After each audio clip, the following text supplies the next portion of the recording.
the logo and title block information that you see here on the left, all of the entities in there are CAD entities.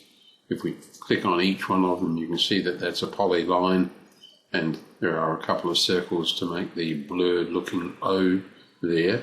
And if we click on the text here, you can see that's also a polyline. And we've been asked to quickly go over how we went about handling text in graphic images such as you see here. We've taken a JPEG file showing the client's logo. How do we turn that into the CAD drawing you see at left? Well, it's relatively easy to draw on top of a image such as that. And I've set my drawing colour to red. I've also put polar on. So if I want to trace over, say, the E, I can say draw a polyline, and I can just click and move to the left and move down, and you might just be able to see the red outline taking shape. So building a CAD version of that Windows font E, and I'll close and fill now, is relatively straightforward. We can do it with the white text under here, but it gets a little tedious.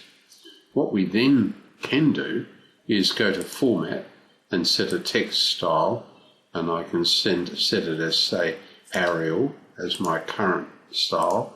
Then I can type Outdoor Creations. Let's do that. Draw, text, single line text, Outdoor Creations.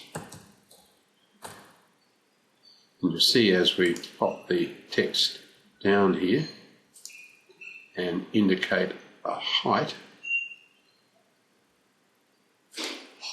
and an angle, the text goes in, but it does not match the text underneath. We have to pick it and change its width factor.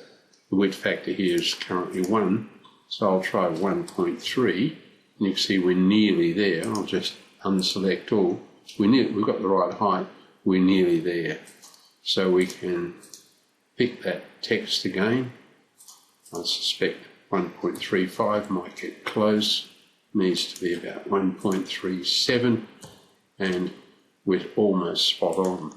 So what to do then, how to turn that into CAD information. It's currently a piece of text. What I want to do is pick up, and I'll move the E that we've just done and the piece of text.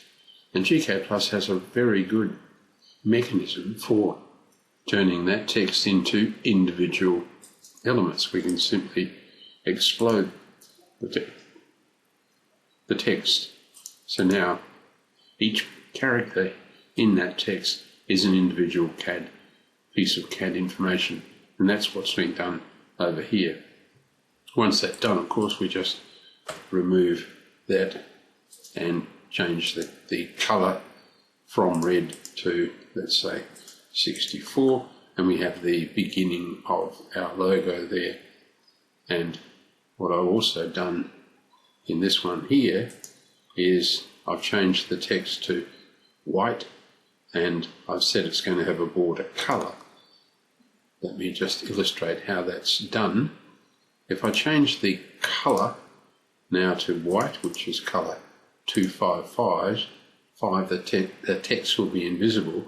What I need to say is that that text, those characters, do have a border, and that border is a dark colour, and now the text shows as we want it.